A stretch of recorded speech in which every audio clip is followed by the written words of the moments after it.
It's a Monday. Welcome to another edition of Late Night Politics. My name is George Musumba. In a week in which former Industry and International Trade Minister Dr. Nkosana Moyo announced his candidature to run for the presidency, and Advocate Fadzai Mahere announced the intention to run for the Mount Pleasant seat in next year's elections, and social media erupted. Be sure that Late Night Politics is keeping these events on the radar, and will discuss these and other issues extensively in future editions. But tonight, though, we have the labor movements in the studio to give us their perspectives on labor and politics. Is labor going to hold the trump card in the 2018 elections, or they are now at the periphery of decision making as far as national issues are concerned? I have in the studio Zimbabwe Congress of Trade Unions President, Comrade Peter Mutasa. Welcome to Late Night Politics. Good evening, Zimbabwe. Joining us from the Zimbabwe Federation of Trade Unions is the Secretary General, Comrade Kennias Shamuyarira. Welcome to Starfm. Good evening, fellow compatriots. Perhaps for the sake of our listeners, one would wonder what is the difference between the ZCTU and the ZFTU. I'll start with you, Comrade Shamuyarira. There is not much of a difference, but safe to say ZCTU is a registered labor center in the area of Zimbabwe, and ZFTU is also a registered labor center in the area of Zimbabwe. But suffice to say, ZCTU was the first to be registered. So by design, it assumes the position of the most representative, and the ZFTU becomes second. Okay, but why having two labor movements? I think we have been fighting for a long time for freedoms, constitutional rights, constitutional freedoms, and having two federations should be viewed as a culmination of the enjoyment of those constitutional rights. Workers must have a choice to choose where to belong, and workers must also determine the type of labor movement that they want. So it must be viewed in that light.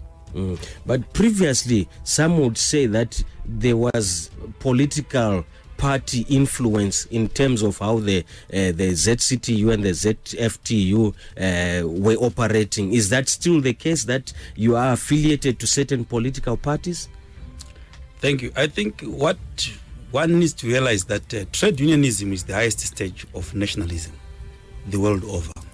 And it's not an insult for ZFTU to be an ally of ZANU-PF. Neither would it be an insult for ZCTU to be an ally of any other part thereof.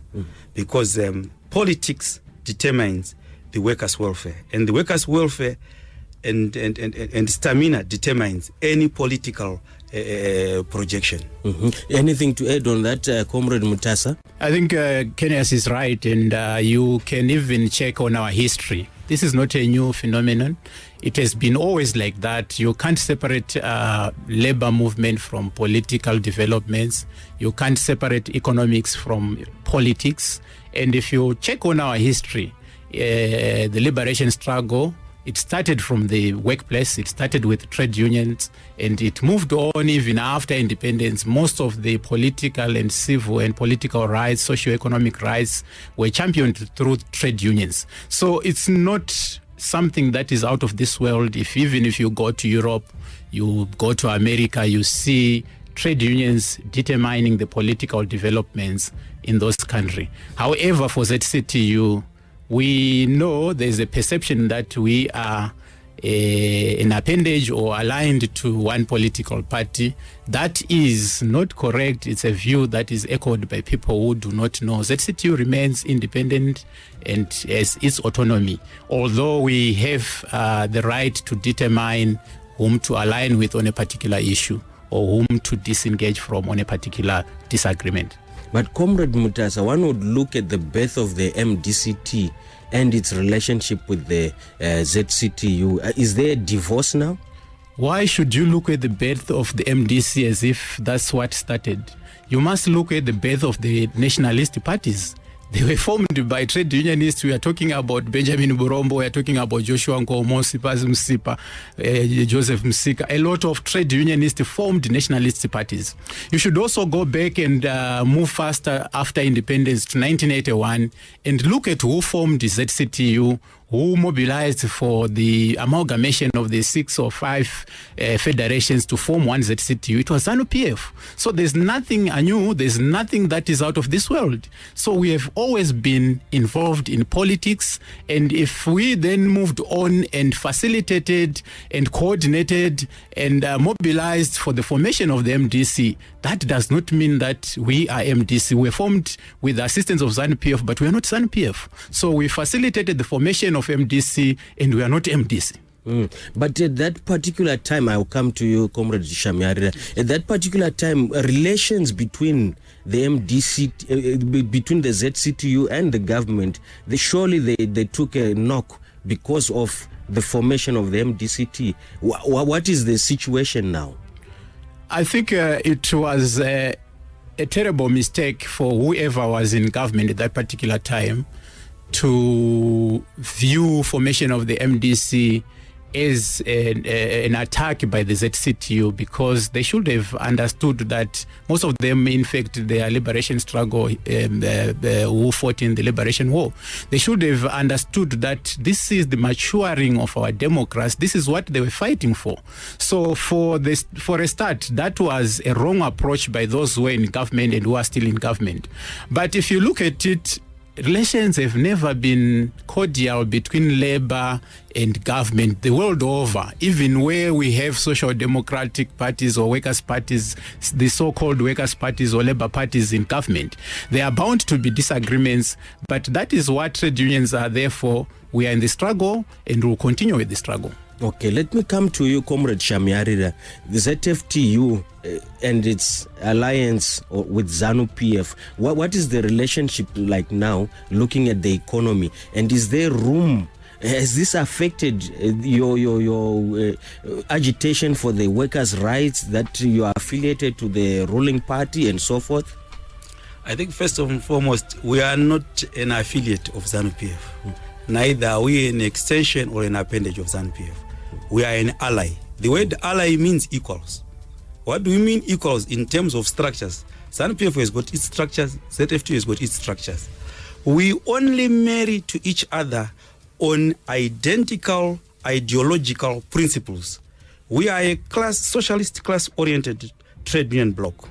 And in ZANU-PF, we find that most of our aspirations and our dictates, insofar as the roadmap of socialist realization is concerned, we find some of them in their policies. For instance, you will see that, like my colleague Comrade Mutasa said, the formation of ZCTU was as a result of ZANU-PF. Why? Because during the liberation struggle, part of the assignment of ZANU cadres was to make sure that they liberate workers and peasants from the doldrums of colonial yoke. And they were also talking of Gutsaru Jinji. That is a socialist roadmap principle which is undiluted. And that is what we solicit to seek day in and day out throughout our affiliates. So you will also see that in ZANU-PF, when they came into power in 1980, they brought about the formation of trade unions. They brought about the issues of workers' committees. They brought about the issues to do with now where we are, the issues of national employment councils, where we discuss between workers and employers in a fair, equitable platform. That was deviating completely from the Master Servants Act, the Colonial Act. So in that, we are proud and we are steadfastly behind marrying each other along those ethos. Mm-hmm. I think we may have to hear from Comrade Shamuyarira on whether they are still proud now that we are seeing endemic corruption, now that we are seeing the hiring and firing of workers, labor market and neoliberalism is up from 1990, the destruction of industry, the destruction of workers' liberties and freedoms. Workers can no longer strike, workers are no longer able to demonstrate. So those are the issues which makes us part ways with former allies, with people whom we're supporting in the liberation struggle, whom we think may have now gone astray. And we need to remain resolute on the principles that he was talking about. We don't save politicians, we save workers. And whenever any force attacks workers, we stand by the workers. And this is why we listen to workers at times when they say, let us form a different political party that will continue to champion our cause. And that is where the differences are. I will allow Comrade Shamuyarira to respond. Yes, I know. Do you feel that you have been betrayed by your ally? You see, we also need to understand that a political organization must be viewed as a political organization within the dictates of its manifesto. And in the political organization, besides the manifesto, there is the popular masses, which makes up that political organization, and individuals within that. So issues to do with deviating from the manifesto cannot be completely put on the whole political organization. We need to start activating issues to identify the corrupt rogue elements that are actually underpinning the aspirations of a political party concerned. That might be dissecting it completely from its roots. In the case of workers' rights, surely we wouldn't want to say we have got a big bone to chew with the ruling party ZANU-PF. Why? Because they, from time to time, continue to enunciate policies that are pro-workers. But when they are enunciated, remember there is personnel now in the form of ministers who are greedy, who are corrupt. A minister cannot corrode the entire ZANU-PF liberation movement.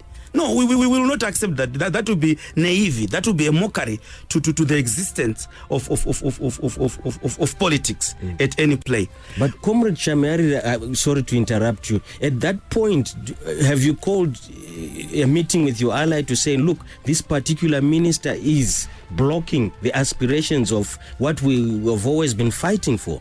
Yeah, that's where the biggest problem is. Maybe that's where our colleagues take it from. You are even blocked to call a certain minister to order. How do they do it? The bureaucracy system that is put in place. Remember, these guys, some of them, they are not the founding principles of these liberation movements. Some, they are now just chancers, gate crashers, the Johnny Come-Late, who are there to make sure that they loot, they make their own businesses, and they make their bellies fat at the expense of workers. So when you try as an ally to say, please, can we have a meeting with the head of state, the commander, the first secretary in our place, you are blocked completely. You are actually sidelined. So this is where we need now to as workers, to make sure that we seek solutions to enforce that such precedents do take place. How do we do it? Whether by means of demonstrations or whatever, we need to do that, because we are now infiltrated by people who have got a white monopolistic tendency, those business monopoly tendencies, the neoliberals, who simply think in the direction of profiteering through businesses. They don't think in the line of socialism, where we need to see everybody getting a share, deviating completely from the manifesto of the ZANU-PF party. The program is Late Night Politics, and tonight we are discussing labor movements, whether they still have any influence on the outcomes of political outcomes. Next year we are going to elections, 2018. The labor movements going to have an influence on who wins and who takes up positions. We hear that Comrade Shamuyarira is saying that some of the ministers are blocking the aspirations of the workers. Are they going to call them out? It's only a few months to go. Or will we see the people whom they complain about still continue to hold office in 2018? Comrade Mutasa is also in the studio. He is with the Zimbabwe Congress of Trade Unions, and you wanted to respond to what Comrade Shamuyarira has just said. I also add this question to whatever you are going to respond to. Formal jobs have dwindled, and the overall assessment is that the labor movement in Zimbabwe is struggling to survive. Low formal employment and low salaries have almost completely eroded revenue from membership dues, thereby undermining unions' ability to represent workers' needs. Murikurarama say sema labor movements. Thank you. I'll come to that, but let me explain to Zimbabweans that what we are witnessing, the relationship between the government and labor movement, was anticipated. And I'll read what a fine trade unionist said in 1962. Comrade Josiah Maluleko was the Secretary General for ZCTU. He said, "We as a trade union are fully prepared to throw our weight behind the nationalistic party's fight. After all, we all want to get rid of the present minority government. But we want to do so as workers with our own organization. For after independence, the party will be the government and will be as much concerned as any government to increase production to develop the country. This may happen at the expense of workers' wages and general standard of living. Then we want our own organization to defend our position and our rights. If we then are merely an arm of the party, we as workers will be defenseless." And this is the principle that the ZCTU has been taking. This is why we allowed to come together after independence in order to build national unity and peace and stability, to come together and form and move with the government, which was a new government, by the way. It's no longer new. We've been with it for 37 years. We now know its weaknesses, its delinquencies. And there came a time when we said we cannot sacrifice the workers' rights, the workers' standards of living, the workers' aspirations, the workers' destiny by simply aligning ourselves with the political party. And we are doing what we are doing to defend the workers' dignity, to defend workers' livelihoods. So this is where we miss each other at times with our colleagues in government and our colleagues in other trade union movement. We still have to remain independent and focus on getting rid of a government that is not working for the workers. And any election for that matter is an opportunity for citizens to either get rid of a government or to confirm it to continue. So there's nothing amiss. But coming back to your issue that you have just raised. Do you want it to pack it? Because I think Comrade Shamuyarira will respond to that. Yes. Then we'll join it with Murukura Ramasei. Come in, Comrade Shamuyarira. I think we need to be very clear here. My colleague from the ZCTU is saying that's where they sometimes differ from us. They need not to differ from us. It is actually them that have to conform to the reality. When you are a trade union organization, you are actually part and parcel of the government, because the workers are the vanguard of any economy the world over. But to an extent that you as a labor movement in Zimbabwe, you start to get orders from Paris, from New York, from Westminster's Abbey, in the form that you have to boycott so that there is a regime change. You have to do a BCD so that we remove Mugabe. You have to do a BCD so that this program, Zimbabwe does not realize this. I don't think you will be actually working towards alleviating the workers' problems. You will be actually being a surrogate to perpetrators of despondency within a country. I think my brother has won the other hat, the political commissar. You remember, he's really in the political party.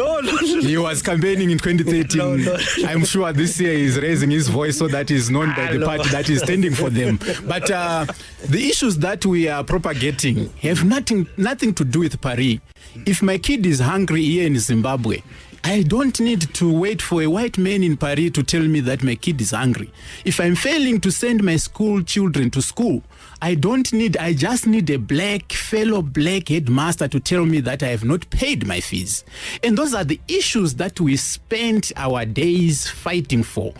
You have been watching what has been happening at the US the last couple of weeks. The country needs doctors, but we are checking out trainee doctors because they are not paying because fees have been increased and they are failing to pay. And who is supposed to pay? It is the worker who is paying for those students. And when we raise those issues, we should not be apologetic that someone will tell you that this is coming from New York.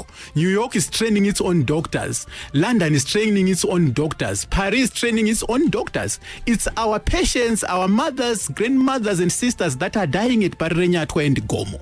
And I don't need anyone to tell me that things are going astray. When we started calling against ISAP, it was actually the government that was going to the Bretton Woods Institute.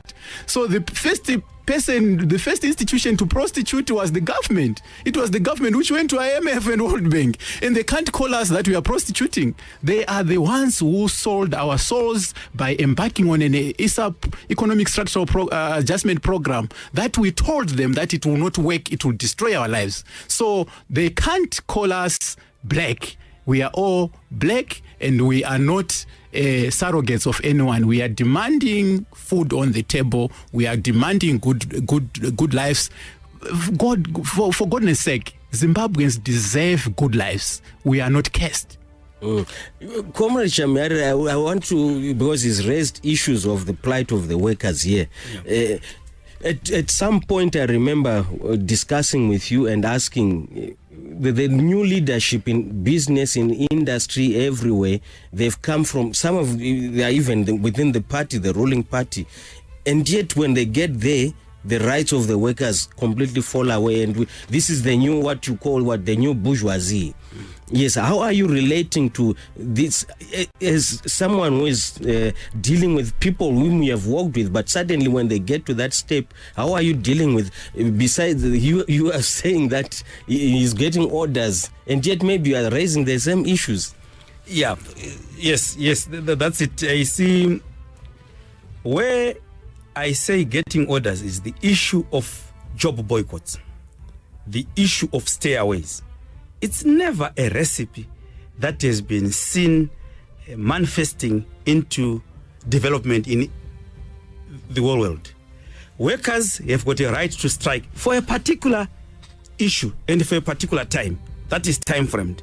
But to call for mass stayaways throughout the country as if to say the issues that are affecting workers at Liver Brothers are the same that are affecting workers at Zupuko or at Christ or Swiss or at Loblos, that will be a well-orchestrated ploy to make sure that the country becomes ungovernable. And when the country becomes ungovernable, it becomes anarchy. And then the predators, those orders who give orders, they come and prey on us.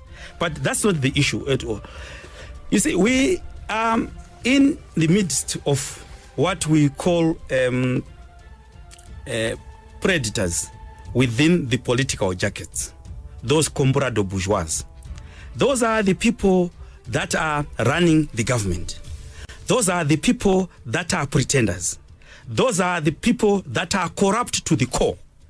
Those are the people that lies to the electorate, the peasants, the workers included, and even the head of state.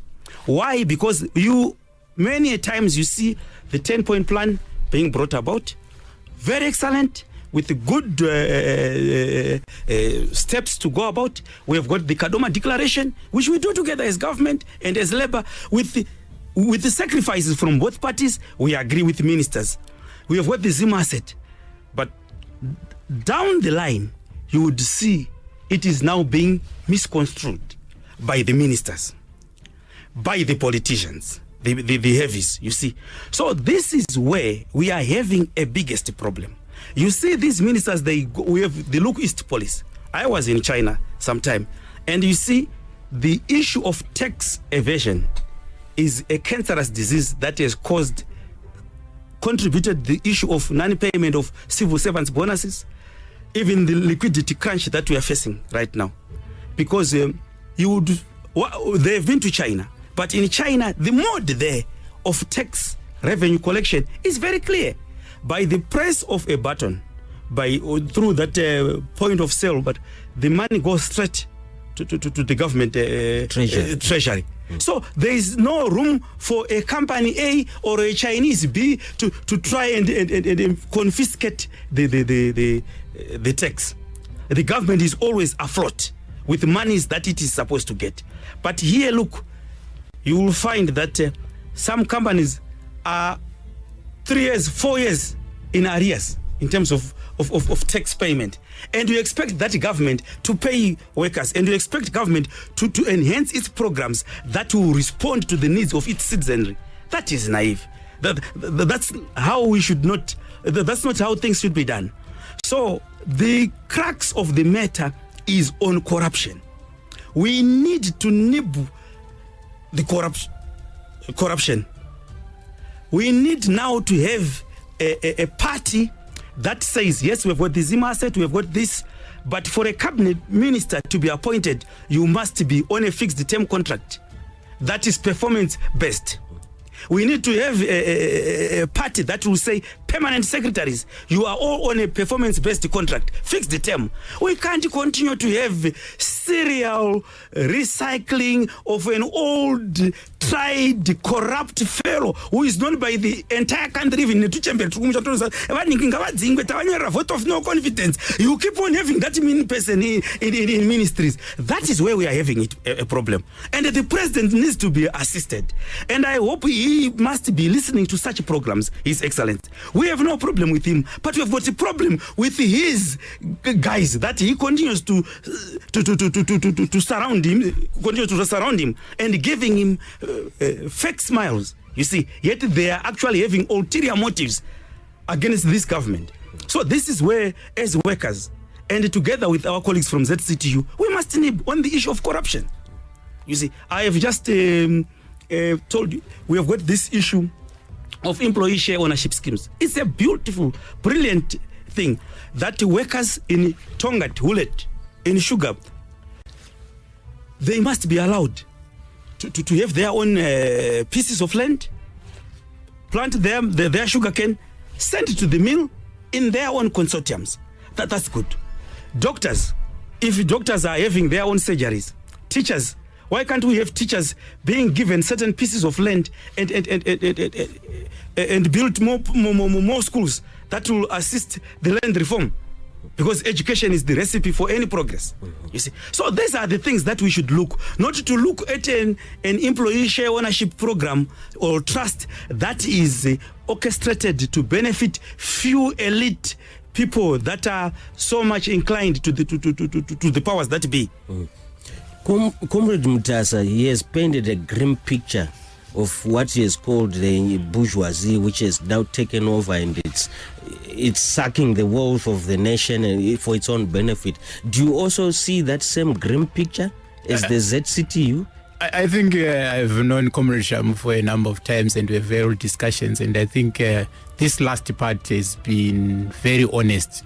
Where we may now differ is how to move forward. He has been honest in identifying the real issues that are destroying this country: greediness, corruption, patronage, and lack of freedoms to the general citizen. Because if you are corrupt, it's only the citizens that can make you account. And for the citizens to make you account, there should be constitutionalism in the country. People should be free to air their views. People should be free to access the institutions of the state that protect them, like the Human Rights Commission. People should also be free to interact and to associate, whether in political parties or in associations like trade unions, so to bring together their critical mass. And most importantly, people should be able to be free to decide freely in an election whether to keep the corrupt or to put them out. And this is where I don't seem to get now from my comrade. What is the solution? In our view, the solution is to boot out. This is why democratic systems allows for regular elections. If you are not happy with a recycled minister, you must boot them out from the constituents. Unfortunately, our brothers, then you see them campaigning for the same ministers. This is what we have been fighting for and fighting against, that no, let's put these guys out of the system. And the times when a team is not playing, let's follow these games. When a team is not playing well, at times you substitute, but at times you need to sack the coach. And this is where, again, we don't agree. I don't understand how we can justify that all the ministers are corrupt, they are not working well, they are inefficient, and we say the president is still okay. Who is supervising the ministers? Who has been overseeing the ministers' works? So elections must come so that citizens should freely choose whether to substitute the team players in the form of ministers and MPs, or to say, comrade coach, it's time up. I think we have had enough of your mediocre. So this is where at times we differ. When we do so and when we say so, some of our colleagues in Labour, in this in the other federation, they become angry on behalf of the coach. When the coach knows that he's calling for elections, he wants to get a fresh mandate, or he wants to confirm whether he's still popular. So I don't know how we lose each other, but at least for the last part, if identified the issues that have gotten us where we are. Corruption. We started with the Willowgate scandal. We have had many scandals, the Chikores, the housing issues. Every time now we are talking about ZimDef. And we still have the same people being recycled and our brothers still supporting the same people. Yes. Comrade Shamuyarira, yes, are you running with the hounds? And no. Let me be very clear to my colleagues. You see, we don't want people who come and try and give a blame wholesomely to one side. You need to introspect the entirety of the situation in terms of leadership within their own political space. We have the issue of sanctions, and no one can say we don't have sanctions. Sanctions were called by the MDC together with the Zimbabwe Congress of Trade Unions. And we have got the issue where we say the president, somehow, he is correct, and wholesomely he is always correct, and he is just being betrayed. We as Labour, very recently, there was the issue of EPZ, Export Processing Zone Act, which had since been fast-tracked into Parliament, but it took a man of the stature of Robert Gabriel Mugabe to say, no, this thing must not happen. Where are the issues of workers? We are now violating our own constitution. We are all violating our own Labour Relations Act. And together, ZCTU and ZFTU, we celebrated that. So can we then say that coach is not a good coach? Sunday Marimo is there. He has never lost any game on COSAFA. And you saw it yesterday. We trounced the Swazis. That's the Mugabe we have right now. He has assisted us, the worker constituents, from the marauding ministers who now have companies, who now have businesses, who think that for them to prosper, to get more monies, to get enriched, there must be casualization of labor. There must be free enterprises. You must be allowed to hire and fire. This is why that bill had to sail through the House of Assembly, the Senate, only to take His Excellency to say no. Very recently, the indigenization policy was misinterpreted by one of the junior ministers. It took a person of the Comrade Mugabe to say, no, that's not the interpretation of indigenization. He had to stop that madness from these junior upstart ministers. You see, who doesn't even want to see trade unions, who think that we are a threat to them. Indeed, we are a threat because we are working with the workers. We are working with the population. So I think our colleagues need to understand such jigsaw puzzle. The program is Late Night Politics, and we are discussing the labor movements. Is the labor movement a sleeping giant? Will it have an influence on the 2018 elections and the outcome? I have in the studio Zimbabwe Congress of Trade Unions President Comrade Peter Mutasa, as well as Zimbabwe Federation of Trade Unions Secretary General Comrade Kennias Shamuyarira, and we are discussing labor issues. Is the labor movement a sleeping giant, or it is completely sleeping? Let me just, because there's one question which I'd ask, which I just want you to briefly look at. How are you surviving as labor movements? I think it can be even cascaded down to the households. How are people in Zimbabwe surviving? The situation is bad. The situation is terrible. There's endemic poverty. The Vulnerability Assessment Committee report, which came recently, indicated that 72% of Zimbabweans are living in poverty, and a lot more, over 40%, living in abject poverty, failing to get to the food poverty datum line. And that is a serious indictment on the issues that we have been talking about and the people who are running this country.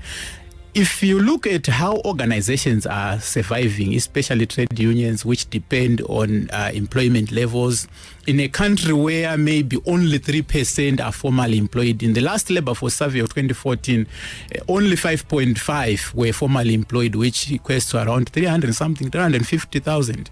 And that is a sad indicator to our country. And because of all those issues, just like any other organization, we are struggling. Workers are not being paid. Those who are being paid are paid little, and they're not paid at once. And because we don't believe in getting any additional amount from anyone else, we believe in fighting our cause, and we believe in getting our operations run by subscriptions. We are a bit hamstrung, but labor movements did not come about as a result of nice cities and a good environment. We were born out of struggle. We were born out of slavery. We were born out of colonialism, and we have learned to survive. And I think we are surviving, but it could be better. And we need to resolve the issues of the crisis, economic crisis, social crisis, and political crisis that we have in this country. For all organizations, not just labor, but industry, business, churches, I think pastors are also complaining. Tithes are not coming as much as they used to do in the past glory years. So yes, we are handicapped because of the economic crisis. And the Zimbabwe Federation of Trade Unions, are you surviving? Yes, like my colleague has alluded to, yes, workers' movements are born out of poverty, hard work, and we remain in the trenches, fighting for our survival, fighting for our aspirations to exude. But I think what we now want right now as workers' constituents are programs that are designed to embrace inclusivity in the form of workers, in the form of peasants. Not only programs that are designed for the business and the government personnel, like what we are seeing. That is a cancerous disease which will never take this country afloat from the economic doldrums that we are facing right now. When we talk of investments, be they from the east, west, whatever, we must see that these investments, how much job creation is going to be done, what products are going to be produced, and to benefit who. You see, we have got the issue of the Chiadzwa, the Mbada diamond, the Marange issue. There is massive looting there. Right now, there's this ZDC, we don't even know, where 1,600 workers from our affiliate were just redundant, and now we are told a new company is there. These are just done by ministers, by what they call captains of industries, without even the involvement of worker constituents. This is where we are always getting it wrong.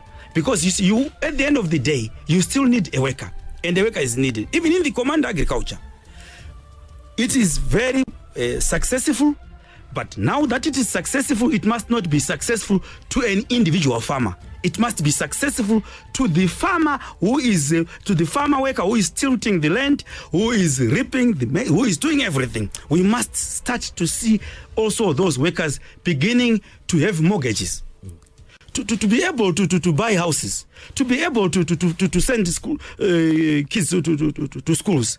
We must also see farm workers being given small pieces of land for their own subsistence. Not to say a farmer who is under command agriculture, who is getting inputs free from the government and pay later, you still say, I cannot pay you a salary in cash. I have to pay you through Bagidre Nzungu, kana Bagidre Shibagi.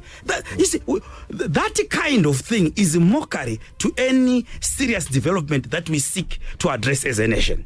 Shamuyarira, you sit in the tripartite negotiation forum, you have your government, you have the employers. Aren't you discussing some of these issues? What is happening in the tripartite negotiating forum?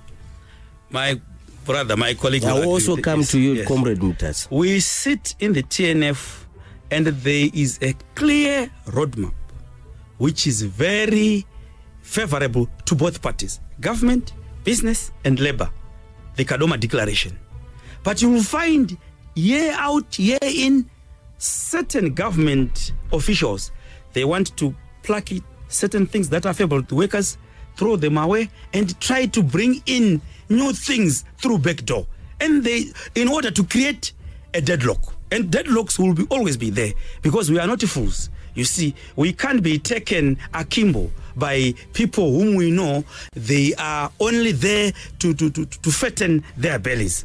The tripartite negotiating forum, if we are to go back to the Kadoma Declaration, we have got principles and protocols. As I speak to you to date, we haven't yet followed one protocol and see if it is successful or it has got its own failures. Nothing. We've got protocol on pricing and monitoring evaluations. We've got so many protocols, but none of these are being brought about. Instead, you see government colluding with business to say we need to infuse in the TNF issues to do with ease of doing business. And the interpretation of ease of doing business to the government and business is where workers are hired casually, where workers are not allowed to negotiate for any wage increment, because they will be saying the government is hamstrung and the economy is nosediving. It's nosediving on what impetus? I'll bring you in, Comrade Mutasa. You also sit in the TNF. We have been sitting in there for a long time. I think ZCTU has been the first organization to call for a social contract when we saw the country going astray. And we have had a lot of input into the TNF, including research from our Labour and Economic Development Research Institute. And what we have now come to acknowledge and appreciate is that there is no political will in terms of those who should push the implementation of the reforms. So in our view, we are now having this debate whether what we need is reforms or we need actually a revolution. And I think we are now coming to an agreement in ZCTU that what is needed is a revolution. We need a social revolution where we even interrogate some of the issues that we think are successes. In Zimbabwe, you know, we pride ourselves on our own foolishness, on our own weaknesses. We pride ourselves that we are the richest country in Africa, but we are poor. And how can we explain our poverty in the midst of those resources? It can only be to our foolishness. And we pride ourselves that we are the most illiterate in the African continent. We are the highest with the highest literacy rate.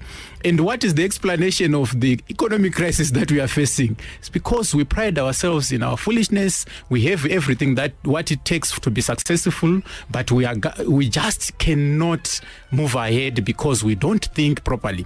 So what we would want to see is a social revolution where we interrogate even the successes that are those termed successes like the land reform.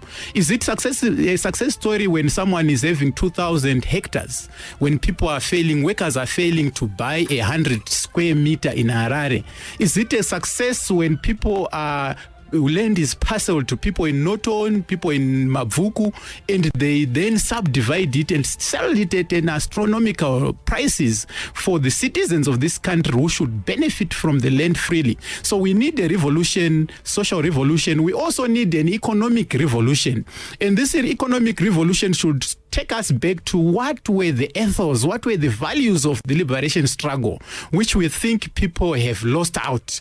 People are no longer thinking backwards, because if we don't look at our history, we will not be able to move forward and achieve what we had set back then. What people died for, what people suffered for, is what we are calling for. And that needs us to look at the economy. The challenge that we are seeing is that people are saying it is well because the company is now owned by a fellow black person. But I don't think that was the objective of the struggle. It doesn't matter who is owning the organization. What we need is an egalitarian and equitable distribution of the wealth of the nation to everyone. Currently, companies are complaining that things are not working out for them. They can't work because they are taking all the amounts to themselves. They are taking all the profits to themselves, and labor is not being paid, so there is low aggregate domestic aggregate demand. No one is buying in their shops, no one is buying in their factories. So we need an economic revolution. And again, these revolutions will then push for a political revolution of some sort, which will ensure that we are going to live as brothers and sisters, where we differ on our beliefs and conscience. We don't fight each other. We don't kill each other like we always witness every election time in Zimbabwe. 2018 is around the corner. Think about it.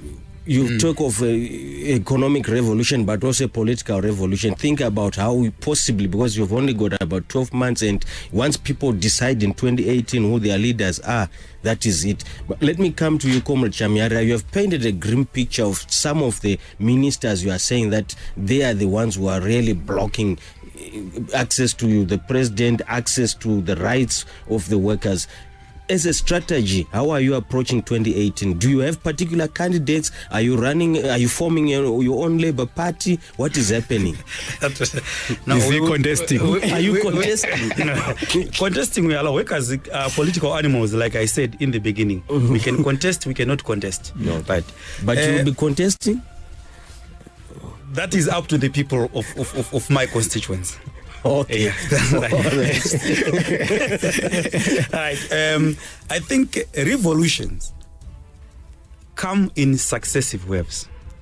And since they come in successive waves, we can't then demystify the entire revolutionary process completely by changing the political stage and think that bringing in a new political dimension might make you realize the revolution that you might have started on.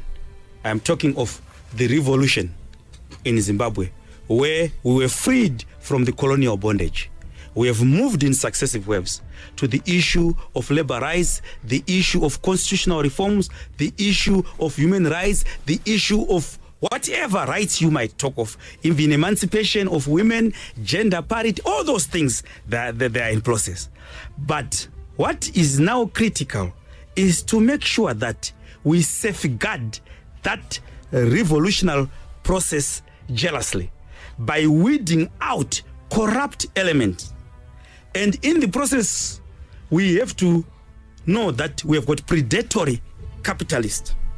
Because capitalists are the scourge of humanity on this planet. Are we going to see you naming and shaming these corrupt elements? I think at this time, workers, peasants, youth, and even the political activists, they are ready. This is why you see it manifesting bit by bit.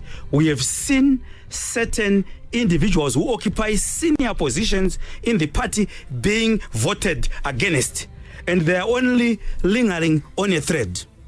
And it's only a question of time, you see. And the workers, we are agitated for that. And we are not going to be intimidated. You have heard my colleagues saying to try and threaten workers' leaders by saying we can incarcerate you or send, because we also represent everybody. The police officers that we send, they are our constituents. The intelligentsia, they are our constituents. Whoever, the army, they are all our constituents. All we want is to make sure that there is no room for predatory capitalists. There is no room for corrupt master peace persons in our midst. And a party and a government that is going to make sure that the bolts and nuts are fastened to make sure that is realized. You are going to see it winning this election, 2018 election, resoundingly, because that is what the workers are yearning for. Okay, you briefly touched on the manifesto. Any strategy? Right. I think I'll go back to the question that you raised earlier on, that we a sleeping giant, and I always want people not to have to suffer from historical amnesia of our own history. I always argue with people that when the struggle started, the liberation struggle that my colleague has been talking about, there were not many workers in the factories, black workers. I think the trade unions then had only around 26,000. It was a big union. If it had 26,000, maybe the railway unions. But they had successful mass stayaways and mass strikes in the 1940s. Unfortunately, my brother was arguing that mass strikes don't work. They worked then. They pushed forward the struggle then, and we can't ignore what works. If they worked then, if they worked in apartheid South Africa, why shouldn't we continue to use the strategy that works? So even now, even if we have fewer numbers than say 1990, I think we are still a cog in the political and social and economic sphere. Why? We are probably the only organization where people join freely and pay subscriptions. Some of these political parties, they tell you that we've got 1 million members, but only 10,000 are paying subscriptions. But for trade unions, the 100,000 that we have, they are paying members who voluntarily join. We are also the only few organizations, and tell me any political party in this country that does free, fair and democratic elections in their congresses. You go to ZANU-PF, you know that the president has already been there. You are fighting for the other parties. You go to the other parties, MDC, you know the president is there. You are fighting for the other positions. But in the trade unions, you go without a position, you go and get elected by your members. So we still have that infrastructure. We still have that organizational capability. Currently, I was joking with the parliamentarians and saying, why do you want to do door-to-door when you know that POSA and IPA and Criminal Codification Act do not allow you to do that? Just come to the trade unions. I represent a constituency with a membership that is over total number of unionized workers in the country are over 225 according to the last Labour Force survey of 2014. And if we were to do bed by bed, each worker talking to their own spouses, that translates to over 500,000 voters. And I think any politician who is worth his salt will glee at such a figure. If we were to include our extended families, if just one member is going to talk to 5 and convince 5, it means that the labor movement has got a potential to recruit and to mobilize and to influence 1 million voters. If we increase that to just 10, and we are all in Zimbabwe have got extended families, that means 2 million. And any of these contestants who want to contest, if they are serious, they should come and knock at our door, and we give them the conditions that we want, and we tell them what they should stand for, and we interrogate them, and we then support them. So we're still a huge force. And I think the government itself, the security services themselves, you look at how they treat us when we start demonstrations, when we start strikes, they know that we are serious people, we are serious organization. So we are still there, and we are going to be, I think we are going to be decisive. I think we agree. On that note, we agree with my brother that we are decisive. But you will not be pushing any candidates from the labor movement to get into these positions of influence, whether it's in parliament, whether it's at council, or whether it's anywhere? For ourselves, ZCTU, we are going to have a huge political policy conference. I think that is where we have been missing it as labor, like saying, are we going to push on our people? Are we going to rely on what is there? But that is something that we cannot do without consultation. So we are going through around the country, talking to members, what is it that they want, the journey that we have traveled. Should you align ourselves with a political party? Should we be pushing on labor leaders into the fray? Should we be maybe calling for a different rules of the game? What should be our role? We are going to discuss that, but we are going to be actively involved in the electoral field, and we are currently mobilizing workers everywhere. Peasants, our parents, our grandparents, our youngsters, to register. The moment that ZEC calls for registration of voters, everyone should register. We are telling them that this is your birthright, this is your birthplace. You can't hide anywhere else. You belong to Zimbabwe. You must struggle and fight for your rights in here. The future of this country depends on the decisions that this generation makes today. And the 2018 election is one important election because the country is almost going back to 2008 era. You look at the cash shortages, you look at the economic comatose, you look at every crisis. I think we can safely say we are a country in crisis. Even what we term success is the command agriculture. It is a program in crisis. You see ministers fighting each other over whether it's successful or not. Even that is also a program in crisis. So we are a country in crisis. We need to sober up. But again, the other issue that we must look at is how can we build national peace and stability? How can we avoid the ugly scenes of our electoral environment, the 2008 era, the 2000 era? How can we have clean election? And that is another role that Labour is going to come. Mind you, we organize workers who come from different political parties, and that is a characteristic that is unique to trade unions and churches. So we also have a role that we are going to play in terms of building peace, in terms of building resilience, in terms of abhorring political violence, in terms of challenging those who perpetrate political violence. And those are some of the areas that we are going to look at.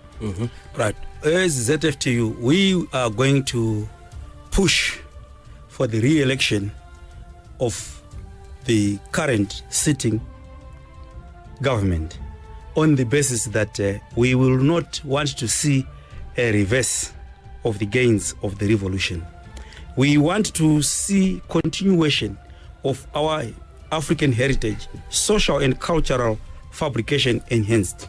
We can't see a person who wants to come and start distort and dilute our Africanness, our own wedu, and bringing in certain innuendos such as homosexualism and trying to bring those people. We are Africans and we remain Africans. We are proud of that. That is a big score to us. And such a political party that has got that in its manifesto to us, we will carry it on. The issue of corrupt activities, we are prepared to weed them out.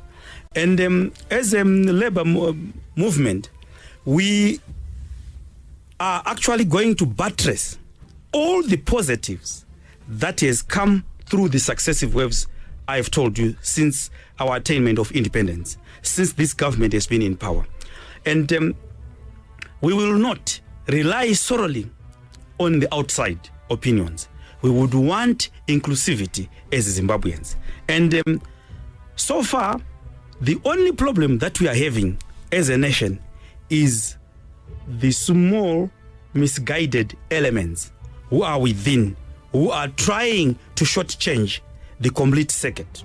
So workers need to remain underpinned on their political, social, cultural, and economic history. They need to understand that as a country. What is it that we offer? What space do we take on the globe as Zimbabweans? We are champions of agriculture. We are champions of various vast minerals, and we need to tap into those and sell them to other countries and remain a solid, able country that continues to flavor its citizenry. I think I just have to address this issue. For ZCTU, we are consulting, but we are going to be inclined to a political party that does not feed us history. We want to eat now, we want to eat tomorrow. We are not going to rely on history, what you have been doing and how you have been doing it, what you did 30 years or 40 years ago. We are going to be looking at 3 specific issues which are troubling workers. 1, poverty. What do you stand for? What are your strategies to eradicate poverty? Because we believe this country has got all that it takes, what it takes to eradicate poverty.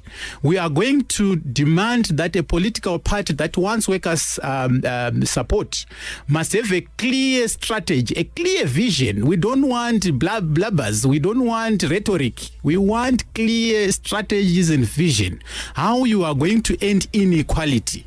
And we also want you to expressly state to the workers how you are going to end unemployment. And above all, how you are going to ensure that workers' rights are going to be protected by the government. It is the government's role to protect the citizens, and workers are citizens. And the other issue is we have noticed that all these challenges that we are facing in this country are coming out as a result of the toxic political environment. How are you going to sanitize the political environment? Are you going to uphold the constitution of the country?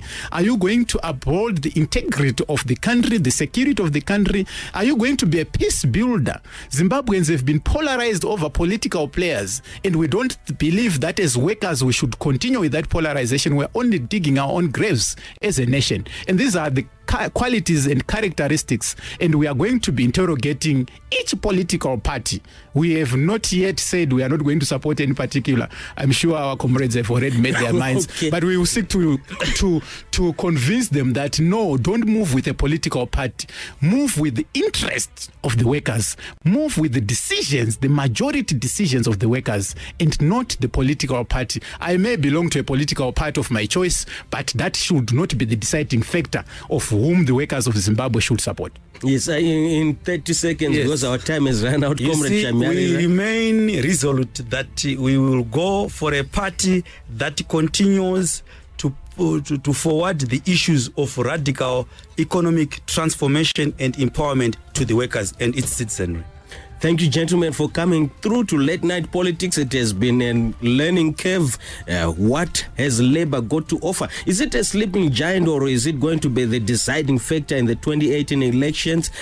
As we look at issues around Zimbabwe, citizen movements are coming up and they're claiming their stake, and private citizens are also saying, I also want to run. So we wanted to know what the Labour movement is all up to. What is it preparing for in 2018? Will they be the deciding factor, or will they remain at the periphery whilst others make decisions for them? And in the studio to help me with this discussion, I had Zimbabwe Congress of Trade Unions President Comrade Peter Mutasa, as well as Zimbabwe Federation of Trade Unions Secretary General Comrade Kennias Shamuyarira. Thank you, gentlemen, for coming through to the program. It's our pleasure. I can only wish you the best in your programs as we go towards 2018. Thank you for coming again. Thank you. Thank you. Thank you.